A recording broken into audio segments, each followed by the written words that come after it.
AP ముఖ్యమంత్రి నారా చంద్రబాబు నాయుడు మాట్లాడుతున్నారు. Live లో చూద్దాం. ఏం చేయాలని ఆలోచించినప్పుడు ఇప్పుడే చెప్పాడు మా సత్యకుమార్ యాదవ్ గారు. వాళ్ళు బెంగళూరు పోకుండా హైదరాబాద్ పోకుండా ఇక్కడ ప్రారంభించారని. తెలివైన వాళ్ళు కాబట్టి ఇక్కడ ప్రారంభించారు. అక్కడ చేస్తుంటే ఒక డాక్టర్గా మిగిలిపోయేవాడు. అది వాళ్ళ యొక్క విజ్ఞత, వాళ్ళ యొక్క ఇన్నోవేషన్. ఇప్పుడు ఎవ్రీడే నేను మాట్లాడుతున్నాను ఇన్నోవేషన్ గురించి. ఆ ఇన్నోవేషన్కి 34-35 సంవత్సరాలకు ముందే ఆలోచించిన వ్యక్తులు రాఘవ శర్మ, విజయ్ గారు అని చెప్పి కూడా నేను మీకు తెలియజేస్తున్నా. Very good initiative. Collector Saikanth Varma గారు, గౌరవ శాసనసభ్యులు, గౌరవ శాసన పార్లమెంట్ సభ్యులు, ఇక్కడుండే డాక్టర్లు, సిబ్బంది అందరికీ నమస్కారాలు. దశాబ్దాలుగా వైద్య రంగంలో ఉన్న లలితా గ్రూప్ ఆధ్వర్యంలో నేడు గుంటూరులో ఇలాంటి ఆధునిక హాస్పిటల్ వస్తుందంటే, ఇప్పుడే నేను ఎంఆర్ఐ దగ్గరికి వెళ్ళాను, సెంటర్కి వెళ్ళాను. ఆ ఎంఆర్ఐని చూస్తే ఫస్ట్ టైం సౌత్ ఇండియాలో ఆ మెషిన్ ఇక్కడికి వచ్చిందంటే అది వాళ్ళ చొరవ, వాళ్ళని అభినందిస్తున్న. అలాంటి ఆధునికమైన హాస్పిటల్కి ఈరోజు మనం ఇక్కడ ప్రారంభించుకున్నాం. ఇంకొక పక్కన రాజధాని, నాకు బాగా జ్ఞాపకం హైదరాబాద్. నేను ముఖ్యమంత్రిన 1995లో నిమ్స్, ఉస్మానియా, లేకపోతే గాంధీ ఇలాంటివన్నీ ఉండేటివి. 1-2 చిన్న చిన్న హాస్పిటల్స్, తర్వాత అపోలో ఒకటే కొద్దిగా ఉండేది. ఆ రోజు హాస్పిటల్స్ రావాలని మేము ఆలోచించి గల్ఫ్ నుంచి ఎవరైతే టూరిస్టులు ఉన్నారో వైద్యం కోసం టూరిజానికి ప్రమోట్ చేసిన రోజులవి. 25 ఏళ్ళు. Hyderabad one of the best hub for medical treatment. దేశంలో ఎక్కడి నుంచైనా సరే అక్కడికి వచ్చే పరిస్థితికి వచ్చారు. నేను ఈరోజు చెప్తున్నా, రాబోయే 20-25 సంవత్సరాల్లో ప్రపంచంలో ఉండే పేషెంట్లు అమరావతికి వచ్చి ఈ గుంటూరు ఇలాంటి హాస్పిటల్లో ట్రీట్మెంట్ చేసుకునే పరిస్థితికి వస్తారు. దాంట్లో అనుమానమే లేదు. ఈ హాస్పిటల్ చూస్తే 90లో ప్రారంభించి అక్కడి నుంచి ఇవన్నీ చేశారు. ఈరోజు తొలి సూపర్ స్పెషాలిటీ అండ్ బ్రెయిన్ సెంటర్గా ప్రారంభమైన లలిత హాస్పిటల్ ఈరోజు ఒక బ్రహ్మాండమైన హాస్పిటల్గా తయారైంది. 15 లక్షల మంది పేషెంట్లకు ట్రీట్మెంట్ ఇచ్చారు. ఇప్పుడే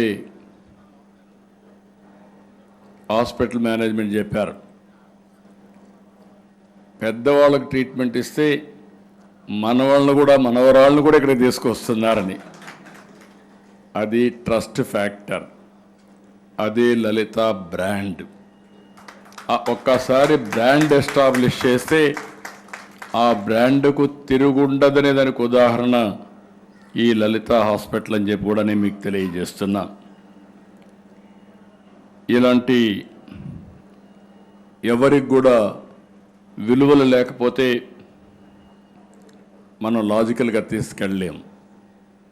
ప్రజల్లో నమ్మకం రావాలి, విశ్వసనీయత ఉండాలి.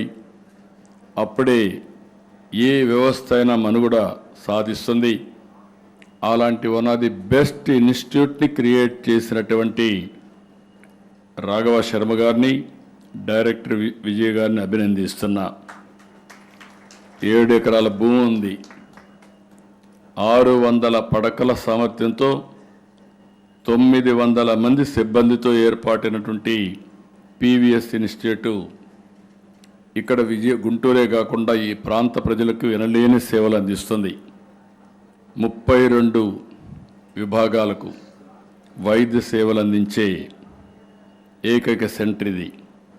Cardiology, neurology, neuro, special spine surgery, joint replacement surgery ఇలాంటివన్నీ కూడా ఇక్కడ ట్రీట్ చేయబోతున్నారు.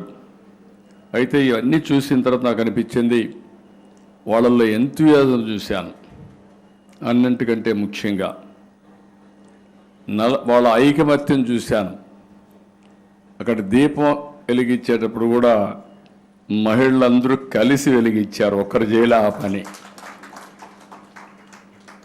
ఇద్దరు అబ్బాయిలు కూడా వాళ్ళు కూడా చేసినప్పుడు ఇద్దరు కలిసి చేశారు. అంటే one of the best team. ఒకసారి టీమ్ స్పిరిట్ నుండి కలెక్టివ్గా ఆలోచిస్తే ఏదైనా చేయగలుగుతారు. ఈ యొక్క లలిత హాస్పిటల్ ఒక ల్యాండ్ మార్క్ ఇన్స్టిట్యూట్గా తయారు కావాలని మనస్ఫూర్తిగా ఆకాంక్షిస్తున్నా, జరుగుతుందని చెప్పి కూడా ఆశిస్తున్నా. ఇలాంటి సందర్భంలో మనిషికి ఆరోగ్యాన్ని మించిన ఆస్తి లేదు. ఎంత సంపద ఉన్నా ఆరోగ్యం లేకపోతే లాభం ఉండదు. అందుకే నేను ఎప్పుడు చెప్తాను, సంపూర్ణ ఆరోగ్యంగా ఉన్నవాడే నిజమైన ధనవంతుడు. వేల కోట్లున్నా, పదవులున్నా, ప్యాలెస్లున్నా, కోటలున్నా ఆరోగ్యం లేకపోతే ఉపయోగం లేదు. Healthy citizens build a healthy nation. నేను ఎప్పుడూ చెప్పేవాడిని, ఇక్కడ డాక్టర్స్ ఉన్నారు, మీకు చెప్పాలి ఒక మాట. నా దగ్గరికి డాక్టర్లు వచ్చేవాళ్ళు, మమ్మల్ని ట్రీట్ చేసేవాళ్ళు. నేను ఎప్పుడూ వాళ్ళకు ఒక అడ్వైజ్ చేసేవాడిని, మమ్మల్ని ట్రీట్ చేసే ముందు మీ ఆరోగ్యాన్ని జాగ్రత్తగా చూసుకోమని నేను చెప్పేవాడిని. అంటే doctor is the worst patient. ఈ విషయం మీరు గుర్తుపెట్టుకోవాల్సిన అవసరం ఉంది. అందుకనే ఈరోజు మేము సంజీవని ప్రాజెక్ట్ తీసుకొచ్చాం. ఇది కంప్లీట్ హెల్త్ కేర్ ప్రోగ్రామ్. నేను మనస్ఫూర్తిగా మా యొక్క మంత్రిని కూడా అభినందిస్తున్నా.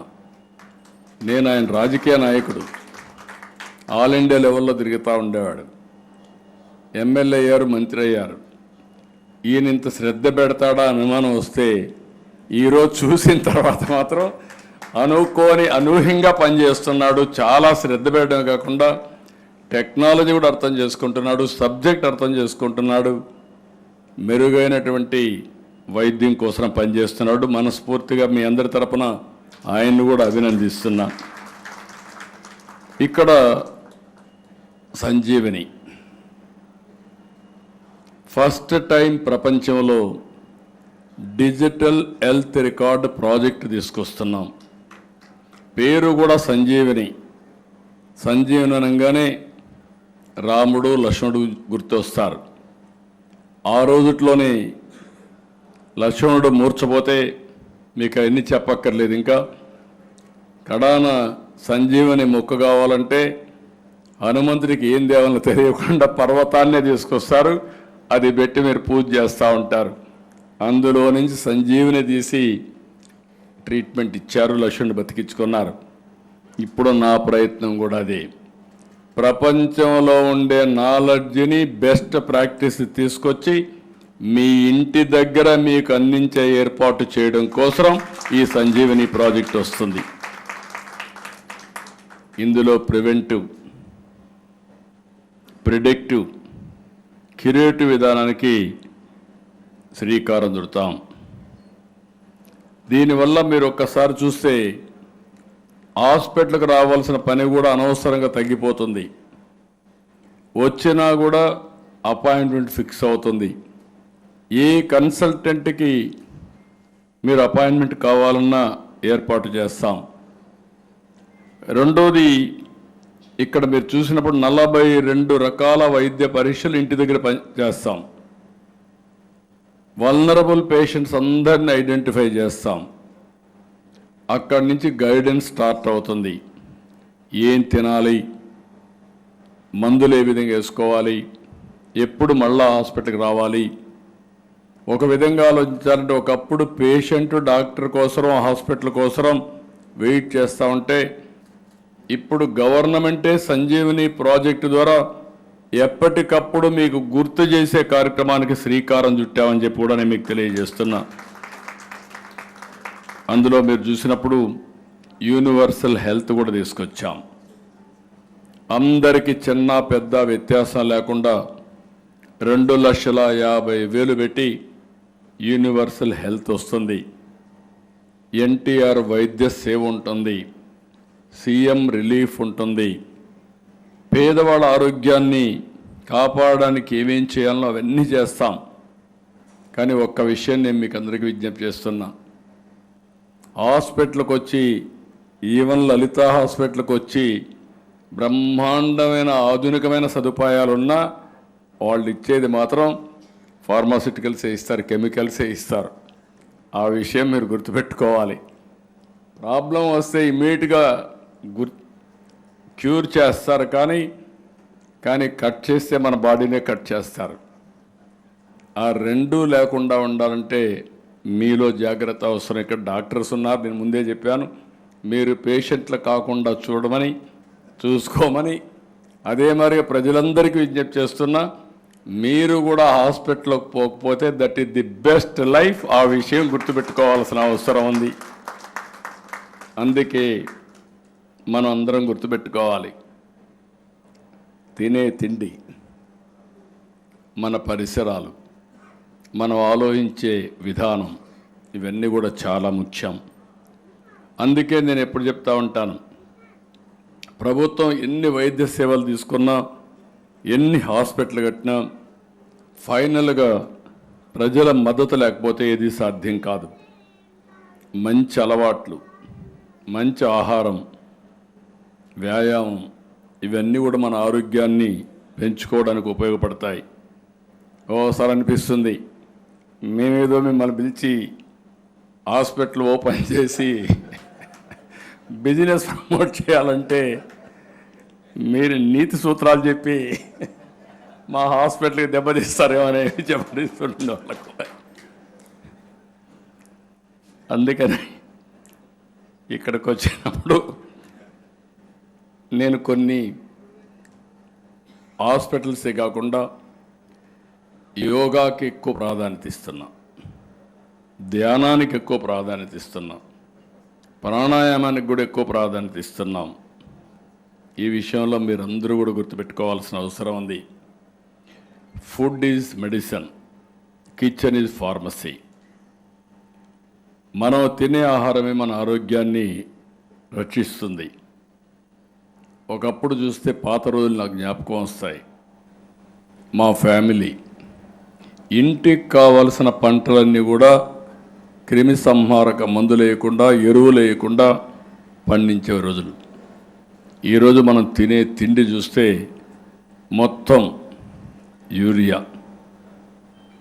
తెలుసో తెలియకో విపరీతమైన క్రిమి సంహారక మందులు కొట్టేయడం, అవన్నీ కూడా మనం తినే పరిస్థితికి వస్తున్నాం. రెండోది, ఇప్పుడే మంత్రి గారు కూడా చెప్పారు, 1924 నాసి రకం మద్యం. దానివల్ల చాలా వరకు చాలామందికి ఆరోగ్య సమస్యలు వచ్చాయి. ఇప్పటికి కూడా కోలుకోలేని పరిస్థితి వస్తూ ఉంది. అంటే ఒక దుర్మార్గమైన నిర్ణయం ప్రజల జీవితాలతో ఈ విధంగా చెలగాటమాడుతుంది. ఒక ఉదాహరణ. దీనికి తోడుగా ఇటీవల కాలం నేను చూస్తున్నా, అందరిలో మెటీరియలిస్టిక్ హ్యాపీనెస్ వచ్చింది. ఆ మెటీరియలిస్టిక్ హ్యాపీనెస్ వల్ల కూడా ఇబ్బందులు వచ్చే పరిస్థితులు వస్తున్నాయి.